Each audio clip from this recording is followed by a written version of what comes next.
नीतीश कुमार के dream project भूमि सर्वे को बिहार के अधिकारी, खास करके सीओ साहब, सीआई और राजस्व कर्मचारी पानी फेरने पर लगे थे। किसान परेशान थे, कागजात नहीं बन रहा था। किसानों का एक ही गुहार था, सरकार सुन लो हमारी पुकार, कागज नहीं बन रहे हैं, और जब कागज नहीं बनेगा तो सर्वे में भाग कैसे लेंगे। अब किसानों की यही बात नीतीश कुमार सुन लिए और भूचाल मचाना शुरू कर दिए हैं। थर थर काँप रहे हैं सीओसीआई। तो क्या कुछ हो रहा है? क्या नीतीश कुमार भूमि सर्वे कुछ ही महीनों के अंदर कराएंगे? किसानों को मोहलत तो देने ही जा रहे हैं, क्या अब कुछ बड़ा एक्शन लेने जा रहे हैं? और क्या कुछ हुआ है कि अब पूरा सीओसीआई थर थर काँप रहे हैं? डीएम साहब को भी डर लग रहा है। क्या हुआ है, आज इसी पर चर्चा करेंगे।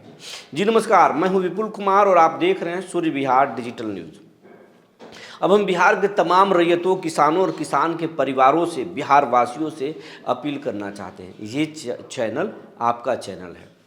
इस चैनल पर सबसे बड़ा हक आपका है, आपका सहयोग है। अगर आपको कोई समस्या है, कोई अगर आपको आर्थिक तौर पर परेशान कर रहा है कागजात देने के नाम पर, आप किसी भी ज़िले के रहने वाले हो बिहार के, आप खबर के कमेंट बॉक्स में लिखें कि किस अंचल में क्या परेशानी है, क्या दिक्कतें हैं, कौन आपसे डिमांड कर रहा है, क्या परेशानी है। हम आपकी समस्या को मुद्दा बनाएंगे, सरकार तक पहुंचाने की पूरी कोशिश करेंगे। इसके साथ साथ एक और अपील है, हम 13 करोड़ बिहारी हैं और करोड़ों किसान हैं, और ये चैनल अभी तक 1 लाख का आंकड़ा भी पार नहीं किया है। आप अपनी ताकत दिखाइए, जल्द से जल्द इस चैनल को लाख के आंकड़ा पार कराइए, मिलियन के सफ़र तय कराइए, 10-20 लाख तक पहुंचाइए इस चैनल को।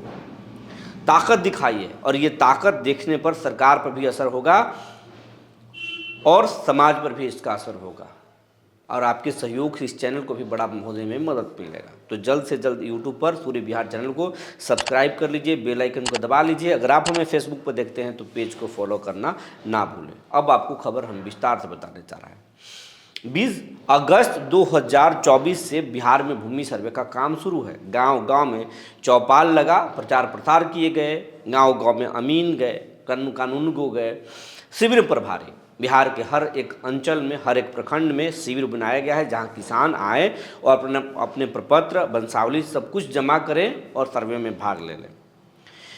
सब कुछ चल भी रहा था। जो जिनके ज़मीन में कोई डिस्प्यूट नहीं है, कोई विवाद नहीं है और रजिस्ट्री का ज़मीन है, तो वो किस वजह से किसान ला करके अपने पेपर जमा कर दिए। लेकिन जो ज़मीन का जो मेन कागजात है, खतियानी ज़मीन, खानगी बंटवारा वाला, बिहार के अधिकांश किसान ऐसे 95% किसान हैं जिनके पास कोई रजिस्ट्री बंटवारा नहीं है, मौखिक तौर पर बंटवारा है, और बंटवारा का भी कोई कागज़ नहीं है, कोई शेड्यूल नहीं है।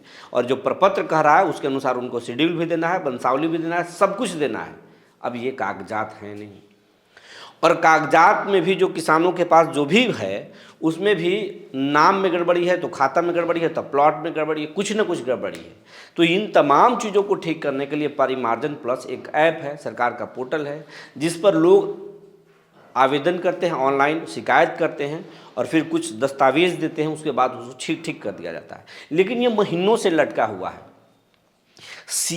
राजस्व कर्मचारी के पास जाइए तो वो सीआई के बारे में रोता है, सीआई के पास जाइए तो सीओ के बारे में रोता है, सीओ के पास जाइए तो डीएम सीओ के खिलाफ में डीएम के पास जाइए तो फिर वो सीओ के पास भेजता है, फिर सीओ के पास अगर आप मिलिए तो कहा जाता है साहब पटना से दिक्कत है, पटना से ही लेट से खुल रहा है। और ऐसे करते करते आपको 20 दिन का समय गुजर जाएगा, महीनों का समय गुजर जाएगा। लास्ट में जब आप सीओ साहब पर गुस्सा कीजिएगा तो सीओ आपको बताएंगे 20 दिन का समय था, आपने बताया नहीं, आपके कागज में ये चीज़ था और कैंसिल हो चुका है, फिर से आप आवेदन कर दीजिए। इन समस्याओं से 2-4 रोज किसान हो रहे हैं, परेशान हो रहे हैं। कई किसान कर्ज लेकर ऑटो से, बस से पहुँच रहे हैं, बाइक से पहुँच रहे हैं कागजात ठीक कराने के लिए, लेकिन ठीक नहीं हो रहा है। थक हाकर थार कर बिहार अपने विधायक के पास पहुंचते हैं, सांसद के पास पहुंचते हैं, एमएलसी के पास पहुंचते हैं, लेकिन वहां से भी आश्वासन मिलता है। हम बिहार के तमाम विधायक, सांसद और एमएलसी को खराब नहीं करें, वो भी अपने स्तर से अधिकारियों से बात करते हैं और इस संबंध में एक्शन लेने की बात कहते हैं। हाल ही में बिहार विधान परिषद में बीजेपी के एमएलसी हैं दिलीप कुमार सिंह। दिलीप कुमार सिंह इस मामले में सदन के सभापति अवधेश नारायण सिंह से झगड़ गए, तू मैं हो गए सभापति से कि साहब हम माननीय हैं और हमारी बात नहीं सुना जाता है। हम जिस तरीके से किसानों को समझा देते हैं कि चलिए हो जाएगा देख लेंगे, उसी तरह से आप हमको यहाँ पे सदन में बोल देते कि चलिए ठीक है आपने सवाल कर लिया, देख लिया जाएगा। अब ये बात देख लिया जाएगा तो जब हमारी ही बात नहीं सुनी जा रही है तो फिर क्या होगा? इस बात को सभापति गंभीरता से लिए और मीडिया ने, सूर्य विहार ने भी उठाया, तमाम मेन स्ट्रीम मीडिया ने भी उठाया। ये बात सीएम नीतीश कुमार तक भी पहुंच गई।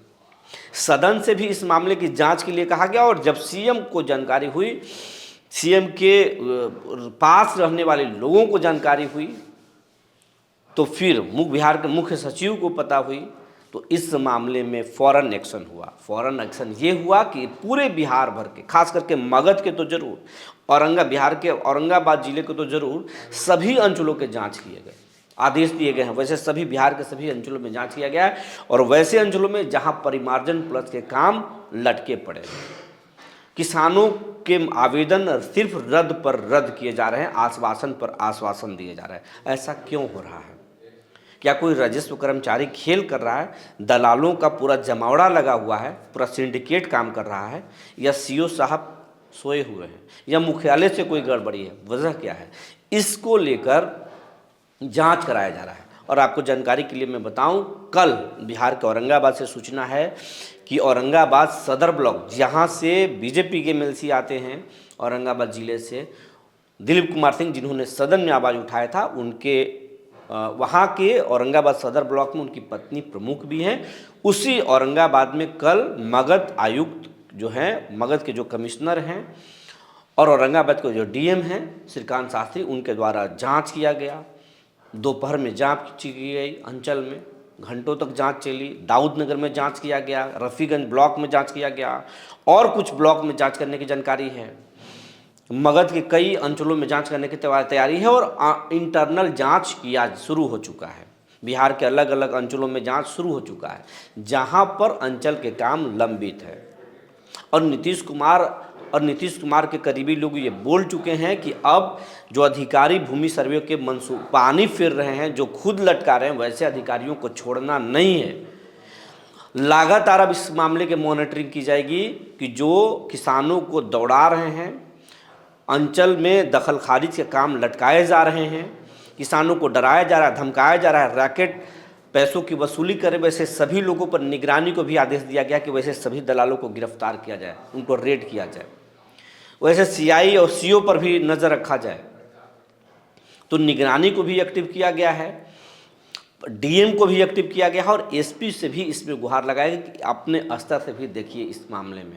तो अब नीतीश कुमार एक्शन मोड में आ चुके हैं। भूमि सर्वे में ज़बरदस्त एक्शन लिया जा रहा है। किसानों को मोहलत तो दिया जाएगा, मोहलत एक तरह से दे ही दिया गया, क्योंकि 31 मार्च तक पोर्टल बंद कर देना था, ऑफलाइन तरीके से भी कागजात लेने बंद करने थे। लेकिन सरकार ने फैसला लिया कि नहीं, हम काम बंद नहीं करेंगे, किसानों के साथ हम खड़े हैं, किसानों को परेशान नहीं करेंगे, किसानों से कागज़ लेंगे। बस ये एक चीज़ की आधिकारिक घोषणा नहीं है कि कब तक लेंगे, लेकिन अब सरकार उससे ज़्यादा कहीं इस पर फोकस हो चुकी है कि जो सीओ, सीआई और राजस्व कर्मचारी किसानों को परेशान कर रहे हैं, जो रजिस्ट्री ऑफिस में जो रजिस्ट्रार हैं, जो किसानों को पुराने रजिस्ट्री के पेपर नहीं दे रहे हैं, उन पर कार्रवाई करना है, उन पर गाज गिराना है। और जब तक सिस्टम में बैठे कचरों को साफ नहीं करेंगे, तब तक सिस्टम ठीक नहीं होगा और बिना सिस्टम ठीक किए ये भूमि सर्वे नहीं होगा। तो ये जानकारी है, किसानों को नीतीश राहत देंगे, सरकार राहत देगी। वहीं अब सीओ, सीआई और राजस्व कर्मचारी के बुरे दिन आने वाले हैं। अब सिस्टम ठीक होगा। भूमि सर्वे में भी जो कुछ चंद अधिकारी हैं जो गड़बड़ करने के फिराक में हैं, उन सब पर अब निगरानी की नज़र होगी। तो ये सब कुछ जानकारी है। आप अपने अब अगर परिमार्जन प्लस में कोई गड़बड़ी है तो आप जाकर अंचल में ठीक कराइए। अगर कोई शिकायत है तो आप सीधे सरकार में शिकायत कीजिए, इस विभाग के एसीएस के पास शिकायत कीजिए, डीएम के पास शिकायत कीजिए। जल्द से जल्द आपका चीज़ ठीक होगा। जहाँ रजिस्ट्री ऑफिस में भी अगर कोई आपको बरगला रहा है तो सरकार के पास शिकायत कीजिए, डीएम के पास सीधा आप शिकायत कीजिए, आपकी समस्याएं सुनी जाएंगी, क्योंकि जब सरकार इस मसले पर गंभीर हो चुका है। आप गंभीर होइए, भूमि सर्वे को हल्के में मत लीजिए। भूमि सर्वे इस चुनाव का सबसे बड़ा मुद्दा है। बहुत जल्द इसमें बड़े एक्शन होने वाले हैं, बड़े बदलाव होने वाले हैं, इसलिए समय का फ़ायदा उठाइए जी। जो काम आप 20 अगस्त से लेकर आज तक नहीं कर पाए, अब वो काम आप गंभीर तरीके से होकर इसको कीजिए, वरना लेट हो जाएगा। जो जानकारी निकल कर आई थी हमने आपको बता दिया। तब तक के लिए धन्यवाद।